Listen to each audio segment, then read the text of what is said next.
Welcome to Dad's Ultimate Payback. Drop your city, your state, or your country down below in the comments right now, because I want to know how far this story travels. Every single voice matters in this room. Please note that while this story contains fictionalized elements for storytelling and educational purposes, the core lesson hidden beneath the surface is one worth keeping close to your heart. The sharp, shattering sound of a crystal wine glass crashing onto the hardwood floor cut straight through the festive holiday music playing softly in the background. The laughter in the room instantly died, replaced by an uncomfortable, suffocating silence that settled over all 30 guests gathered in the grand dining room. "Take that pathetic breathing machine off right now, old man," my son, Ethan, barked, his voice loud, slurred, and dripping with malicious rage. "Stop playing the helpless victim so everyone in this room feels sorry for you. We are sick and tired of you ruining every single family gathering with your fake medical drama." My name is David Miller. I am 60 years old, a retired general construction contractor from Los Angeles, California. For 35 long years, I earned my living with my hands, framing commercial structures, pouring reinforced concrete foundations, and hoisting heavy steel beams under the burning California sun. I was never a wealthy man, but I understood the value of an honest day's labor, the discipline of saving every spare dollar, and the absolute duty of showing up for your family no matter how much your joints ached. Before heading out to Ethan's grand Christmas Eve dinner in Silver Lake, I stood in front of my small hallway mirror and carefully adjusted the collar of my suit jacket. Strapped discreetly across my chest was a lightweight medical respiratory support device, a small humming machine connected to a thin plastic nasal cannula resting against my face. 2 years ago, my lungs suffered severe, irreversible tissue contusions, leaving me with a permanent respiratory impairment that required supplemental oxygen whenever my body ran low on reserves, or when I was exposed to high-stress environments. I looked at my reflection. Silvering hair at the temples, broad shoulders slightly stooped from decades of physical labor, and thick, calloused knuckles that had laid thousands of bricks. I didn't want to bring a medical device to a festive holiday party, but my doctor had been absolute. "When your lungs demand air, David, you wear the machine." Ethan's home in Silver Lake was a sprawling, multi-million-dollar property boasting 3 bedrooms, polished hardwood floors, and panoramic views of the city lights. A neighborhood where young corporate climbers moved when they wanted the world to believe they had made it to the top. The dining room was filled with 30 prominent guests, ranging from local business associates to distant relatives and affluent neighbors. The long oak table was draped in white linen, set with silver cutlery, sparkling wine flutes, and expensive holiday centerpieces. Beside Ethan stood his wife, Rachel, a 30-year-old woman who spent her days cultivating a pristine, highly curated persona on social media. She was draped in a designer velvet dress that cost more than my first utility truck, her manicured hands trembling with a sudden unhinged fury. Before I could even speak a word to calm my son down, Rachel took 3 aggressive strides toward my chair. Without warning, her hand shot out, grabbing the thin plastic tubing of my respiratory device. With a violent, merciless yank, she ripped the nasal cannula straight off my face, tearing the elastic strap painfully against my ears. "Rachel, stop," I gasped, my chest instantly tightening as the abrupt loss of supplemental oxygen sent a sharp, burning pang through my damaged lungs. She didn't hesitate for a single second. Holding the delicate, multi-thousand-dollar medical machine by its shoulder strap, Rachel raised her arm and hurled the device across the room with all her strength. The delicate machine struck the hard oak floor with a sickening, explosive crack. Plastic casing shattered into pieces. Delicate internal valves popped out, and the small battery compartment skidded violently across the floor, coming to a dead stop near the hallway entrance. Gasps of utter horror rippled through the dining room. Several relatives jumped back from the table, their hands pressed tightly against their mouths. Marge Haynes, a soft-spoken woman sitting near the middle of the table, gasped loudly, her eyes wide with shock. Her husband, Robert Haynes, a retired 63-year-old electrician and my longtime neighbor, instantly stiffened in his chair, his jaw clenching so hard his facial muscles bulged under his skin. Across the table, my late wife's brother, Uncle Pete Calloway, uncrossed his heavy arms, slamming both palms flat against the tablecloth as his eyes burned with pure, unadulterated fury. Rachel stepped closer, towering over my chair. Her face was flushed an ugly, mottled red, her eyes wide, wild, and entirely devoid of human empathy. In a fit of theatrical, calculated cruelty designed to humiliate me before the entire room, she grabbed a heavy ceramic gravy boat filled with hot, greasy beef reduction from the table and poured the dark liquid straight over the lapels of my dark suit jacket.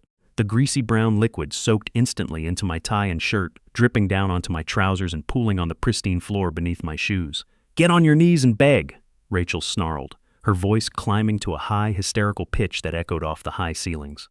We are completely done carrying a grown, pathetic man who pretends to be invalid just to make everyone in this city feel guilty for him. Get down on your hands and knees right now and apologize for embarrassing us, or get out of our house forever."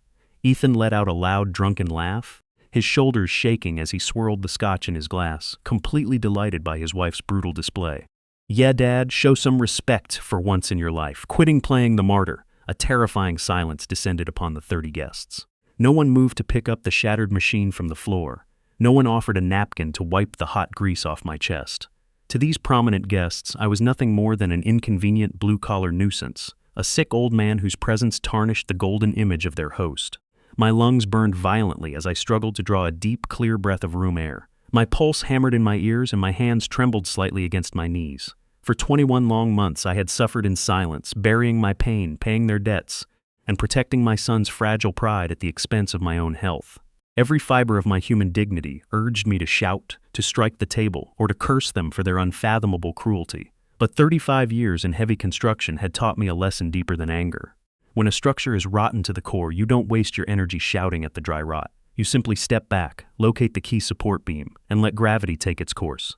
I did not raise my voice. I did not shed a single tear. I did not bend my knees to the floor. Instead, I calmly reached down, pulled a clean handkerchief from my inner pocket, and slowly wiped a drop of dark gravy from my knuckles. Then, with a slow, deliberate motion, my right hand slipped deep inside the dry, untouched inner lining of my heavy winter coat, resting flat against a cold, hidden piece of metal tucked safely near my heart. Ethan smirked, thinking I was reaching for a white flag. He had no idea that the quiet man sitting before him was about to execute a swift, clinical collapse of his entire world, and the phone call I was about to make would leave every single person in that room utterly speechless. Sitting in that cold dining room chair with hot beef gravy soaking through my shirt, I looked at Ethan's smug, drunken face and felt a quiet, icy numbness settle deep within my soul. He genuinely believed I was weak. He believed my silent endurance was a sign of helplessness. But as my hand rested against the inside lining of my winter coat, my mind drifted away from the harsh dining room lights and tumbled backward across 2 bitter years,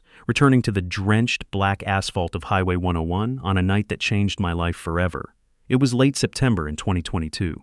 The rain was pouring down across Los Angeles in thick, blinding sheets, whipping against my bedroom windows. It was well past 10 o'clock, and I was already fast asleep, exhausted after a 12-hour shift managing a commercial foundation pour in downtown LA. Suddenly, my phone buzzed violently on the nightstand. I sat up, my heart dropping the way a father's heart always drops when a phone rings in the dead of night. It was Ethan. I picked up on the second ring. His voice was slurred, loose, and heavy with alcohol. He was at a bar in West Hollywood, barely able to string 3 words together, confessing that he was too drunk to drive home but terrified of leaving his car behind or calling an expensive rideshare.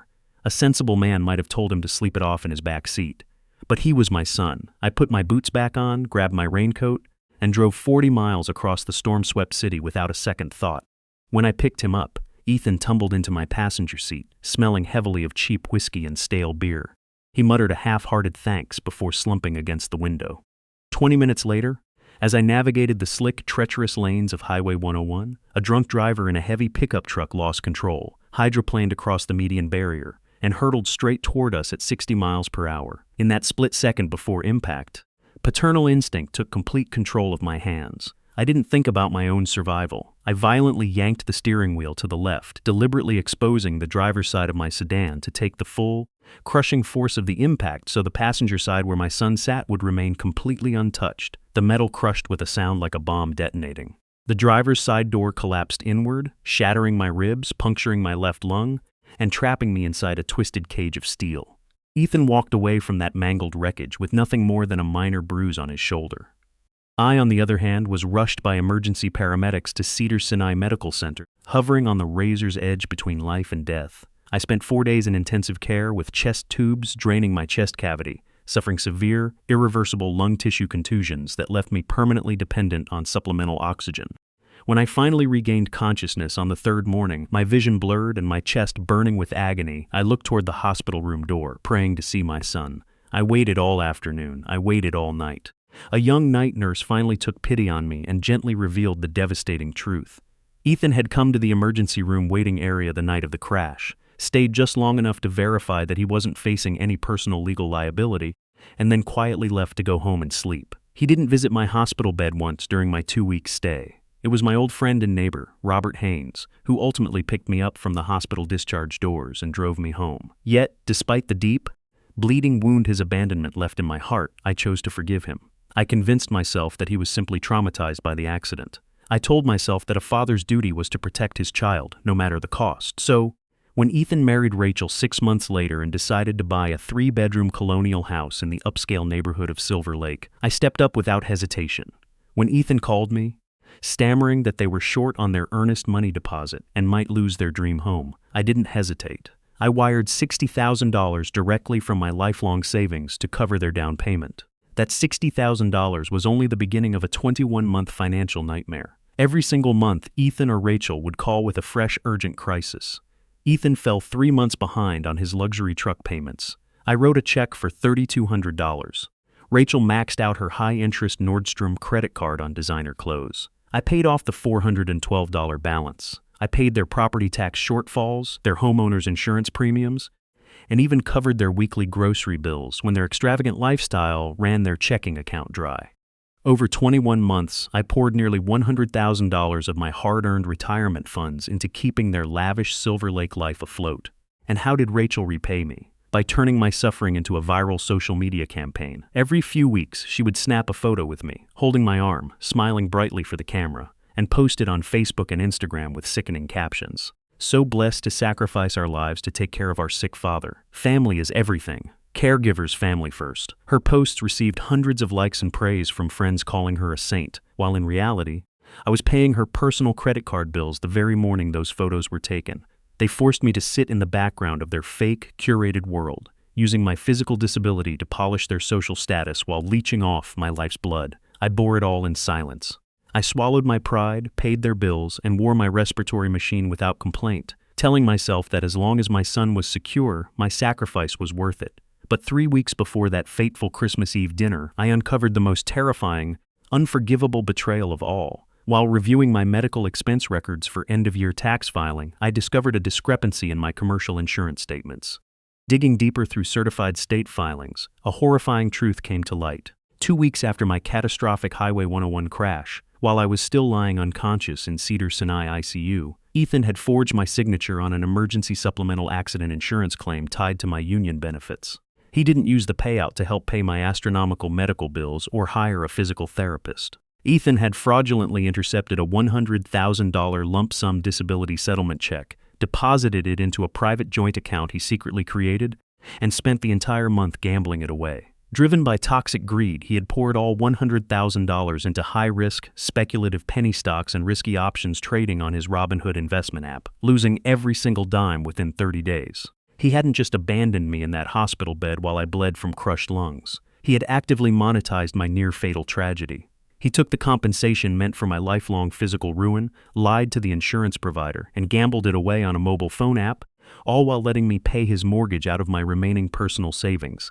Sitting at that dining room table on Christmas Eve, watching Rachel smirk as my gravy-stained suit dripped onto their floor, the final piece of my paternal illusions shattered completely. I looked at the boy I had pulled out of a burning car, the boy whose life I had saved by sacrificing my own lungs, and realized he wasn't a son anymore. He was a cold, parasitic predator who believed he could bleed me dry and throw my broken body into the dirt.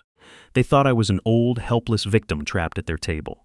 They believed that by smashing my respiratory device and pouring grease over my clothes, they had finally broken my spirit. They had no idea that the quiet construction contractor sitting before them had already laid the charges beneath their foundation, and the fuse was about to be lit. I did not plead for mercy. I did not raise my fists, nor did I wipe away the dark, greasy beef reduction soaking through my white dress shirt. The 30 guests in the dining room held their breath, expecting a broken, humiliated old man to collapse onto his knees and beg his daughter-in-law for forgiveness. Rachel stood over me with her hands on her hips, her smirk widening as she waited for my total submission. Ethan leaned against the doorframe, taking a slow sip from his crystal Scotch glass, his eyes glittering with cruel, arrogant satisfaction. Instead of bowing my head, I slowly sat up straight in my chair, pressing my shoulders firmly against the wooden backrest. My breathing was shallow and ragged from the loss of oxygen, but my fists were entirely steady as I reached into the breast pocket of my gravy-stained suit jacket. I pulled out my worn black smartphone, unlocked the screen, and tapped a 10-digit number I had memorized months ago. The emergency 24/7 hotline for Pacific Coast Bank. The entire room watched in baffled silence as I brought the phone to my ear. Ethan let out a harsh, dismissive scoff. "What are you doing, old man? Calling the cops because your feelings got hurt?" I paid him no mind. On the third ring, the automated operator connected me directly to a live customer service representative. "Thank you for calling Pacific Coast Bank Premier Services. My name is Amanda. How can I assist you tonight?" I hit the speakerphone button, allowing my voice and the representative's response to amplify clearly across the dead-silent dining room. "Good evening, Amanda," I said, my tone as level, clinical, and unyielding as a steel beam. "My name is David Miller, primary account holder for commercial checking and premier credit accounts ending in 4471. My security passcode is 942. Keyboards clicked over the speaker line. "Identity verified, Mr. Miller. How can I help you this evening?" "I need to execute an immediate, permanent revocation of all secondary authorized user privileges attached to my credit and checking accounts," I announced, staring dead into Ethan's eyes. "Specifically, I am revoking authorized cardholder access for Ethan Miller and Rachel Cole Miller. I want their cards deactivated right now, effective immediately." Rachel's arrogant smirk instantly froze. She took a half step forward, her brow furrowing in sudden, uneasy confusion. "Wait, what is he talking about?" she whispered, her voice losing its razor-sharp confidence. I kept my eyes locked on my daughter-in-law as I continued into the microphone. "Furthermore, Amanda, I am canceling every single automated clearinghouse payment and recurring autopay enrollment linked to my primary accounts. That includes the monthly mortgage draft for 412 Silver Lake Drive, the commercial vehicle financing auto drafts for the 2 luxury trucks, and all linked utility, insurance, and subscription services. Cancel them all, permanently." "Understood, Mr. Miller," Amanda replied crisply. "I am processing those cancellations now. Please be advised that once authorized user cards are deactivated and recurring autopays are canceled by the primary account holder, any pending transactions or incoming merchant charges tied to those cards will be instantly declined." "Proceed," I said softly, "and confirm that no one other than myself can reinstate these privileges." "Confirmed, Mr. Miller. Processing now. Account privileges officially revoked. Is there anything else I can do for you tonight?" "That will be all." "Thank you, Amanda." I disconnected the call. Exactly 4 minutes had passed since I pulled out my phone. For 3 long seconds, an eerie, suffocating silence gripped the grand dining room. Ethan stared at me, his Scotch glass frozen halfway to his mouth, trying to process what had just occurred. "You're bluffing," Ethan muttered, a nervous, cracked chuckle escaping his lips. "You can't just cancel our cards, Dad. That's not how this works." Before the words could fully leave his mouth, a loud, sharp chime vibrated from Rachel's designer clutch purse resting on the sideboard. Second later, Ethan's phone in his trousers pocket vibrated violently. Then came another chime, and another, and another. A relentless barrage of digital push notifications flooded both of their mobile devices simultaneously. Rachel whipped her phone out, her eyes scanning the glowing screen. Her face did not just lose color, it turned the sickly, chalky white of a fresh drywall sheet. "No, no, no, no!" Rachel gasped, her voice ascending into a high-pitched, ragged panic as her manicured fingers swiped furiously across the glass. "What did you do? Ethan, look at this. My first-class airline tickets to Aspen. The luxury ski resort deposit. The $8,500 holiday booking I just processed 5 minutes ago." She turned the glowing screen toward the room. Displayed in bright red capital letters was a stark, uncompromising system alert from her shopping app. "Trenassen dillinged. Off Fours Privileges revoked payment filled." "My Aspen trip," Rachel shrieked, her body trembling with pure, unadulterated horror as a second notification popped up on her screen. "Noter, recurring utility auto pay." A third notification flashed instantly beneath it. "Noter, Lee's payment overdue. Payment declined." Ethan dropped his Scotch glass onto the dining table, liquid sloshing across the white linen as he pulled out his own phone.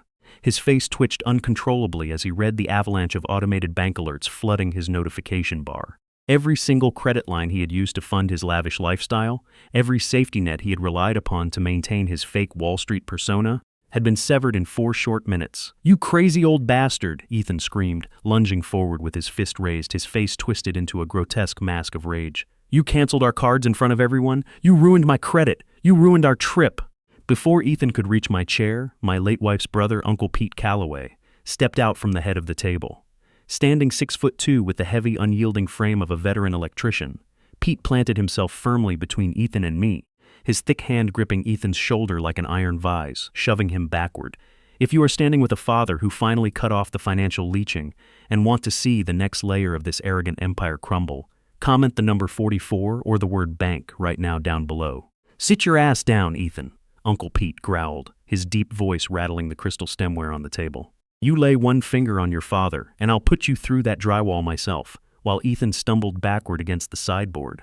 Breathing heavily and trembling with frantic rage, I did not react to his outburst. I slowly unbuttoned the middle 2 buttons of my suit jacket, reaching deep into the dry, insulated inner lining on the right side. The entire room watched in breathless awe as I pulled out a small, sleek black medical device no larger than a hardcover book. It was a state-of-the-art portable oxygen concentrator, a compact battery-powered backup unit my pulmonologist at Cedars-Sinai had prescribed months ago for high-stress emergencies. Completely independent of the bulky home machine Rachel had just smashed onto the floor, with calm, practiced precision, I rested the lightweight unit on my lap, adjusted the thin silicone nasal cannula, and placed the prongs gently into my nostrils. I flipped the power switch on the side. The internal pump hummed quietly, delivering a steady, medical-grade flow of pure, oxygenated air directly into my damaged lungs. I took one long, deep, steady breath, feeling the cool rush of oxygen clear the fog in my mind and soothe the burning sensation in my chest. Rachel stood frozen in the middle of the dining room, her mouth opening and closing like a landed fish, her manicured fingers still clutching the phone displaying her declined Aspen booking.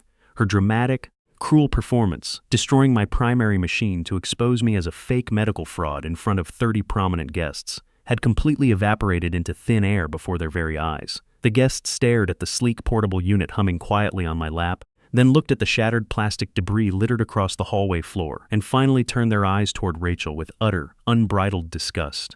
I looked up through my nasal cannula, meeting my son's wild, panicked gaze across the ruined dining table. My voice came out low, steady and sharp as a surgeon's scalpel. "You thought I was helpless without your permission to breathe, Ethan," I said softly, my words carrying into every corner of the silent room. "You thought you owned my life because I let you spend my money. But the well is officially dry, son. And now every single bill you generated to build this fake life is yours and yours alone to pay." The quiet hum of my portable oxygen concentrator was the only sound left in the grand dining room, cutting through the heavy, suffocating silence that had fallen over all 30 guests. Rachel stood frozen, her designer phone still glowing in her hand with the stark red alerts of declined payments and revoked credit lines. But as the initial shock of her financial ruin began to curdle into sheer desperation, her face contorted into a mask of hysterical, cornered fury. She wiped a tear from her cheek, turned toward the crowd of prominent associates, and pointed a manicured finger directly at my chest, her voice climbing to a screeching, shrill pitch. "Don't let him fool you with that little gadget," Rachel shrieked, her body trembling with unhinged rage as she desperately tried to salvage her curated reputation. "He's a liar. He bought that little toy online just to perform for you all. He's been leeching off us for 2 years, eating our food, living off Ethan's hard work, and using his fake medical drama to hold us hostage. He's a parasite who couldn't bear to see his own son succeed in Silver Lake." A few of the distant relatives and business associates near the end of the table began to murmur uncomfortably, looking between Rachel's furious outburst and my quiet posture. For a brief second, it seemed her desperate lie might cast a shadow of doubt over the room. That was the exact moment Robert Haynes stood up, my 63-year-old neighbor, a retired union electrician who had lived 3 doors down from me for over 20 years, did not shout. He did not lose his temper. With slow, deliberate movements, Robert pushed back his heavy oak chair and stepped out from the dining table. He reached into his flannel jacket, pulled out his smartphone, and walked straight toward the massive 75-inch smart television mounted above the fireplace mantel in the adjoining open-concept living room. "Rachel," Robert said, his deep, gravelly voice carrying an absolute, chilling authority that instantly cut through her screaming. "You've spent 21 months telling everyone in this neighborhood how much you sacrifice for David. You've posted your little Facebook photos, received your little compliments, and acted like a saint. But you forgot one very important thing. I served on the Silver Lake Homeowners Association board for 6 years. I helped design and install the neighborhood security camera network along these very walkways." Rachel's mouth opened, but no sound came out. Ethan's head snapped up from the sideboard, his eyes widening in sudden, panicked terror as he watched Robert tap his smartphone screen. With a soft electronic chime, the 75-inch television screen flickered, instantly overriding the festive digital fireplace display.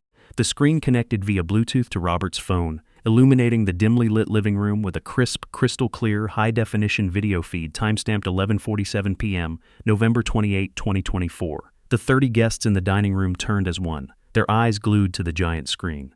The video footage was stark, brutal, and nightmarishly clear. It showed the front entrance porch of this very Silver Lake home during a freezing, windswept November rainstorm. A yellow porch light illuminated the dark steps.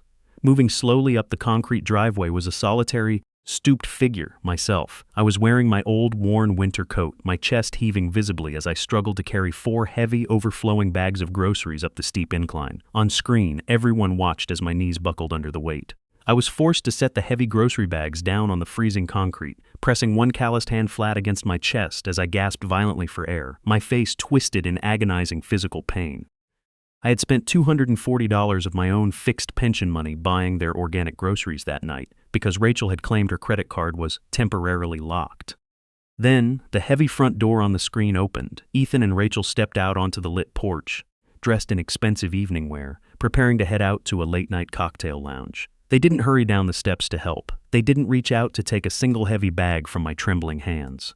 Instead, the high-definition camera captured the exact moment. Ethan looked down at his 60-year-old father gasping for breath on the wet concrete. With an expression of utter cold indifference, Ethan simply stepped over the grocery bags, casually brushing past my shoulder as if I were a piece of discarded trash blocking his driveway.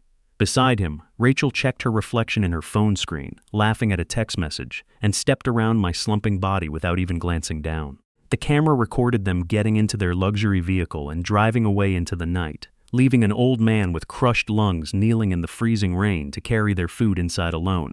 A collective, horrified gasp shattered the dining room, several women covering their mouths in absolute shock. Marge Haynes wiped a tear from her eye, while Uncle Pete's fists clenched so hard his knuckles turned white as bone. The image of the loathing, devoted caregivers was permanently obliterated, replaced by the sickening reality of 2 heartless predators stepping over a dying father. That's taken out of context," Ethan stammered, his voice cracking into a pathetic, desperate squeak as he grabbed the back of a chair. "We were in a rush for a business meeting. We didn't see him? You didn't see him?" Robert repeated, his voice dropping into a tone of quiet, lethal contempt. "You stepped right over his feet, Ethan. But since you want to talk about context, let's take a little trip back to the night you claimed you were a victim." Robert tapped his phone screen once more. The video feed paused and an audio waveform file appeared on the giant 75-inch screen, bearing an official digital watermark from the Los Angeles County Emergency Communications Archive. Highway 101 Ascent, Sept 14, 2022. This is the official 911 dispatch audio recorded inside the emergency response vehicle 20 minutes after your father used his own body to shield you from a 60-mile-per-hour impact. Robert announced to the silent room. "Listen to the true character of the man sitting at the head of this table." Robert pressed play. The high-end speakers of the television blasted the raw, unedited emergency recording into every corner of the house. The sound of howling wind, rain, and blaring sirens filled the room, followed by the breathless, frantic voice of a paramedic trying to stabilize a patient in the background. Then came Ethan's voice, crisp, loud, and entirely uninjured, shouting hysterically at the lead paramedic over the sound of the life support equipment. "Hey, listen to me.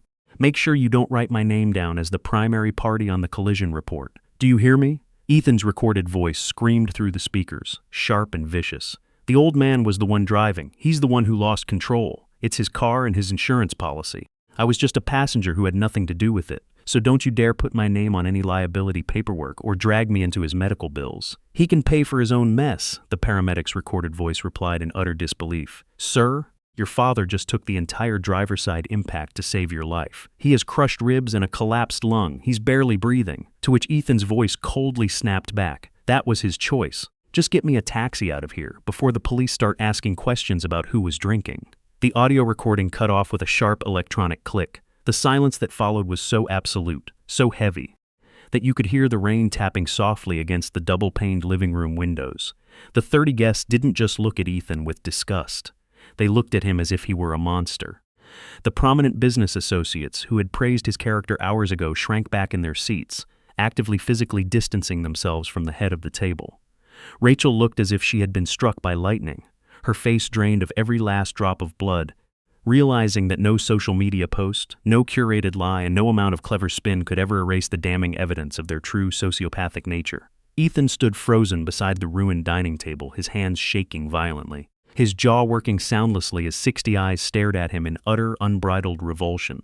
He had spent 2 years pretending to be the heroic son carrying a broken father, but in front of his entire family and social circle, the mask had not just been removed. It had been torn away to reveal a cowardly, parasitic monster who had left his savior to bleed on the side of the highway. The devastating echoes of the 911 dispatch recording still hung in the air, thick and suffocating, as 30 guests sat trapped in a heavy, horrified silence. Ethan stood paralyzed beside the ruined dining table, his face a ghostly shade of gray, while Rachel clutched her head, weeping silent, terrified tears. Every single lie they had built their social standing upon had been systematically dismantled. Yet the final crushing blow to their house of cards was sitting right at the edge of the buffet table, quiet and undisturbed. A simple, handcrafted pine gift box I had carried into the house 2 hours ago. My cousin Diane, a 35-year-old schoolteacher from Glendale who had always possessed a sharp eye for detail, slowly stood up from her chair. She walked over to the buffet table, picked up the wooden box, and brought it directly to the center of the dining room.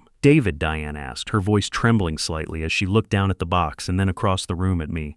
"You brought this tonight. Is it all right if I open it?" "Open it, Diane," I said softly through my nasal cannula, my voice steady as iron. "It's time everyone sees what was meant for this family." Diane lifted the wooden lid. Inside, resting on a bed of fresh pine shavings, was not a festive Christmas trinket or a retail gift card. It was a thick, worn, blue spiral-bound notebook, its leatherette cover faded, its corners frayed from decades of job site use. It was the master ledger I had kept in my utility truck for 35 years, the very notebook where I logged every square foot of poured concrete, every timber delivery, and every single dollar earned through the sweat of my brows. Deanne reached inside, pulled out the heavy notebook, and flipped to the tab marked Silver Lake Account, 2023 to 2024. As her eyes scanned the meticulously lined pages filled with my neat, draftsman handwriting, her breath caught in her throat.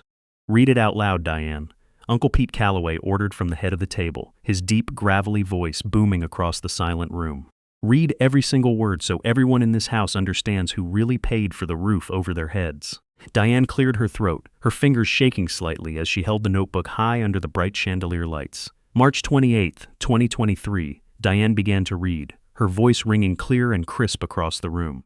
"Earnest money wire transfer for 412 Silver Lake Drive purchase contract, $60,000 paid in full from David Miller's commercial savings account." A collective gasp rippled through the guests. Rachel's face twitched violently as several prominent neighbors turned to glare at her. "April 14th, 2023, Diane continued, turning the page. "Emergency contractor invoice for master bathroom remodeling, $12,400 paid by David Miller. "May 2nd, 2023, vehicle financing arrears for Ethan's truck, $3,200 paid by David Miller. "June 11th, 2023, Nordstrom revolving credit balance for Rachel Cole Miller, $412 paid by David Miller." Line by line, month by month, Diane read through 21 relentless months of financial records. Every homeowner insurance premium, every property tax shortfall, every auto insurance installment, and every weekly organic grocery run was laid bare before the entire room. She read out the exact dates and certified check numbers matching the precise moments Rachel had posted her viral Facebook photos, boasting about sacrificing everything to care for our sick father. The illusion of the devoted, self-sacrificing caregivers was obliterated. The prominent Wall Street associates and wealthy local neighbors looked at Rachel not with admiration, but with raw, unbridled revulsion. She was exposed not as a saint, but as a parasitic fraud who lived off the life savings of a disabled man while publicly mocking him for entertainment. "Stop reading that," Rachel suddenly shrieked, her voice cracking into a ragged, hysterical scream as her composure completely shattered. "That's private. That's personal property. You have no right to read that in front of our guests." Driven by a surge of pure, unadulterated panic, Ethan lost his mind entirely. Realizing that this notebook was the final nail in his public coffin, he lunged wildly across the dining room, his arm outstretched to snatch the blue ledger straight out of Diane's hands. "Give me that fucking book!" Ethan roared, his foot lunging forward aggressively. But in his frantic, drunken blindness, Ethan failed to see the slick, greasy puddle of dark beef gravy that Rachel had poured over my lapels earlier, which had dripped heavily onto the polished hardwood floor beside my chair. His leather dress shoe hit the greasy patch at full speed. Ethan's legs shot out from under him with violent velocity. He let out a sharp, terrified yelp as he went airborne, slamming sideways against the edge of the dining table before crashing hard onto the floor with a bone-jarring thud. The heavy collision rattled the fine china, sending crystal wine flutes toppling over and spilling liquid across the white linen tablecloth. As Ethan struck the floor, his smartphone flew out of his suit jacket pocket, skidding face up across the polished wood floor like a hockey puck. It spun across the room and came to a sudden halt directly against the sneaker of my 16-year-old nephew, Tyler, Uncle Pete's son. "Tyler," a quiet, tall teenager who had been sitting near the corner all evening, looked down at the glowing device. The screen had lit up upon impact, displaying an open group chat application. Floating right at the very top of the chat window was a pinned, high-priority text message thread between Ethan and two of his close drinking buddies. Instinctively, Tyler picked up the phone. Being 16, he read the large, bold text glowing on the screen out loud before his brain even registered the devastating weight of the words. Just need to keep the old man happy for a few more months until he signs the property management deed over to us. Tyler read aloud, his youthful voice cutting through the silent room like a razor blade. Once the title is locked in our names, we kick his fake-breathing ass out and put him in the cheapest, bottom-tier nursing home in San Bernardino, and we take the house clean. The room detonated into a terrifying, suffocating silence. Tyler stopped reading, his eyes wide with horror as he looked up from the screen, staring at his cousin lying bruised on the floor. The entire dining room stood frozen in absolute paralyzed shock. The revelation wasn't just financial leeching anymore. It was a cold, premeditated, sociopathic conspiracy to strip an injured father of his dignity, steal his remaining assets, and dump his broken body into a low-end care facility to rot alone. Rachel buried her face in her hands, letting out a horrific, breathless sob of total ruin as she collapsed against the sideboard. Ethan lay on the hardwood floor, his chest heaving, his face pressed against the cold wood as 30 people stared down at him with pure, unyielding hatred. He tried to speak, his mouth opening and closing soundlessly, but no words could form. The grand facade, the curated social status, the fake wealth, it had all collapsed into a pile of ash right beneath his feet. Uncle Pete Calloway slowly pushed back his chair and stood up to his full 6'2" height. His face was dark, his jaw set like poured concrete, his eyes burning with the lethal fury of a working-class father who had seen his family's honor dragged through the mud. Pete took 3 heavy, deliberate steps toward Ethan, stopping right above where my son lay squirming on the floor. He didn't raise a fist, but his voice echoed through the high ceilings with the absolute authority of an executioner's gavel. "Get up off that floor, Ethan," Uncle Pete commanded, his deep voice shaking the glass chandeliers overhead. "Get up right now, stand on your own 2 feet in front of the family you tried to destroy, and explain to every single person in this room what you just planned to do to your own father." Ethan lay pinned to the cold hardwood floor, his face pressed against the dark polish, breathing in the bitter scent of spilled wine and dark gravy. Surrounding him, 30 guests stood in absolute, suffocating silence, their eyes heavy with unbridled revulsion. The damning text message exposed on Tyler's phone, detailing Ethan's sociopathic scheme to steal my property and dump me into a bottom-tier San Bernardino nursing home, had shattered the last remaining fragment of his gilded facade. Beside the sideboard, Rachel clutched her head. Her manicured fingers tangled in her hair as heavy, dark streaks of mascara ran down her pale, horrified face. Every prominent neighbor, every Wall Street associate, and every family member in that grand Silver Lake dining room now saw them for what they truly were. Cold, parasitic frauds. Slowly, pitifully, Ethan dragged himself up from the floor. His knees wobbled beneath him, his expensive tailored trousers stained and rumpled. He didn't look at Uncle Pete, whose 6'2" frame still towered over him like an executioner. He didn't look at the 30 guests who turned their backs on him in utter disgust. Driven by a raw, pathetic desperation, Ethan scrambled across the floor on his hands and knees toward my chair. He reached out with trembling, sweaty hands and violently clutched the bottom hem of my navy suit jacket, his knuckles turning white as he held on as if it were a life raft in a stormy sea. "Dad, please," Ethan sobbed, his voice stripped of all arrogance, cracking into a desperate, high-pitched scream that echoed off the high ceilings. "Dad, I'm sorry. I was wrong. I swear to God I was wrong. Please don't cancel the accounts. Please don't do this to us. The bank will take the house, the cars. We have nowhere else to go. Please, Dad, call them back.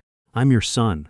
You can't just leave us with nothing." I looked down at the 33-year-old man weeping at my feet, the boy I had driven 40 miles across Los Angeles to save on a rain-swept night, the boy whose life I had protected by shielding a 60-mile-per-hour impact with my own physical frame, leaving my lungs permanently crushed. I didn't yell, I didn't strike him, I felt no burning urge to curse his name or gloat over his total ruin. There was only a profound, quiet stillness, the calm that fills a master builder when he finally accepts that a structure's foundation is rotten beyond repair and allows gravity to take its natural course. I reached down with my calloused, heavy hands. Very gently, very deliberately, I unclasped Ethan's trembling fingers one by one from the hem of my jacket, breaking his frantic grip. "You need to find yourself a real caregiver, Ethan," I said, my voice low, steady, and clear as a bell, carrying into every silent corner of the room through my thin plastic nasal cannula. "A real one, whom you actually pay with money you earned with your own 2 hands. Because that person will no longer be your father." Ethan let out a low, broken wail. his hands dropping uselessly onto the floor as I stood up to my full height. I buttoned my navy suit jacket over my gravy-stained shirt, tucked my small, humming portable oxygen concentrator securely under my arm, and turned my back on the grand dining table. I walked toward the front entrance with slow, unhurried, measured steps, the same steady pace I had maintained on commercial construction sites for 35 years. The 30 guests parted silently before me, stepping back to clear my path with deep, solemn respect. Near the front door stood my old friend and neighbor, Robert Haynes, alongside his wife Marge. Marge reached out, taking my hand and squeezing it tightly with tear-filled eyes, giving me a quiet nod that said everything words could never express. I opened the heavy oak front door and stepped out into the crisp, cool December air. The Los Angeles night rain had tapered off into a gentle mist, washing over my face and cooling the lingering heat on my skin. I took a deep, full breath of cool night air through my portable machine, stepped into my truck, and drove away into the glowing city lights. For the first time in 21 long months, no one's mortgage rested on my shoulders, no one's luxury car payment, no one's credit card debt, and no one's greedy, manipulative entitlement weighed down my chest. I was entirely, wonderfully free. The domino effect of catastrophic consequences descended upon the Silver Lake house within weeks. Without my $60,000 safety net and automated bank drafts, Pacific Coast Bank officially served an emergency notice of default. 2 months later, a commercial repossession team arrived at dawn, hooking up Ethan's luxury truck and Rachel's brand new SUV right from the driveway, towing them away as the neighbors watched from their windows. By March, the Silver Lake property entered formal foreclosure proceedings, and the bank seized the multi-million-dollar house to liquidate its debts, stripped of the fake wealth, the curated social standing, and the endless stream of stolen capital. The toxic union between Ethan and Rachel shattered instantly. Their endless arguments over unpaid bills and public disgrace culminated in a bitter, hostile divorce filing in the Los Angeles County Superior Court, where both parties traded vicious accusations while drowning in personal bankruptcy. Meanwhile, 3 towns away in Pasadena, a completely new chapter of my life began to bloom. I used a portion of my remaining personal savings to lease a bright, airy, 1-bedroom apartment on a quiet, tree-lined street near Old Pasadena. The apartment featured wide, floor-to-ceiling windows that bathed the hardwood floors in golden morning sunlight, a kitchen counter set at the perfect height, and a peaceful balcony overlooking a courtyard filled with blooming bougainvillea. Drawing on my 35 years of construction expertise, I spent my first 2 weeks custom fitting the space for my physical needs, installing sleek, heavy-duty stainless steel grab bars in the bathroom, setting up a custom shower bench, and placing sturdy, handcrafted handrails along the hallway so I could navigate my home safely and independently without ever relying on anyone's pity. It was a warm, sunny Saturday afternoon in mid-May when Robert and Marge Haynes drove out to visit my new home, carrying a hot homemade casserole and a bottle of good red wine. We sat around my small oak dining table near the sunny window, enjoying the breezy afternoon air as gentle jazz played softly from a speaker in the corner. "You built yourself a real sanctuary here, David," Marge said warmly, looking around the bright apartment with a radiant smile. "It's quiet, it's solid, and it's entirely yours." 35 years in construction, Marge," I replied with a gentle smile, taking a slow sip of wine. "I know how to build a structure that holds up against the weather." Robert chuckled, raising his glass in a quiet toast. But as he set his glass down, his eyes drifted toward the wide wooden windowsill right behind my chair, where a single, unpretentious item rested in the golden sunlight. It was the item hidden at the very bottom of the pine gift box I had carried into Silver Lake on Christmas Eve. The one thing no one had reached beneath the blue notebook to see that chaotic night. It was an old, faded, color photograph protected inside a simple wooden frame. The picture showed an 8-year-old Ethan, gap-toothed and radiant with pure, unbridled joy, sitting high atop my broad shoulders at a commercial construction site in downtown LA on a warm summer Saturday in 1999. He was wearing my oversized yellow hard hat, which slipped down past his eyebrows, and he was laughing so hard his entire small body tilted sideways while my thick, calloused hands held his tiny ankles firm and secure. Robert looked at the photograph for a long moment, his eyes softening with deep, quiet understanding. "Do you keep it there because you miss who he was, David?" he asked softly. I turned around, looking at the faded picture glowing in the afternoon light. I brushed a speck of dust off the glass with my thumb, feeling a calm, profound peace settle deep within my heart. "No, Robert," I answered softly, my voice firm and untroubled. "I don't keep it there out of regret or lingering grief. I keep it right there on the windowsill to remind myself every morning that I fulfilled my duty as a father. I gave him my sweat, my strength, my hard work, and even my own health when he needed it most. I poured a solid foundation for my son. But a man cannot force another grown human being to build an honest life upon the foundation he was given. That photograph reminds me that I did my part, and now it is time to live for my own honor and dignity. We sat together in the quiet room as the afternoon sun cast long, beautiful rays of light across the clean floor. My portable concentrator hummed softly beside my chair, delivering cool, pure air into my lungs, and for the first time in 2 years, every single breath I drew felt light, deep, and completely untainted by pain. That is the ultimate truth of a father's payback. Real family justice does not come from screaming, wild vengeance, or seeking to destroy those who betrayed you out of spite. It comes from the immovable, unyielding courage to stop carrying the heavy burden of someone else's ingratitude. It comes from the quiet moment when you stand up, wipe the grease off your chest, look your oppressors dead in the eye, and walk out the door with your head held high. Never let anyone treat your lifelong sacrifices as cheap clutter. Never allow anyone to trade your honor for a seat at a fake table. And always remember, live your life like a master builder, strong, unyielding, authentic, and never letting any storm on earth destroy the foundation of your self-worth.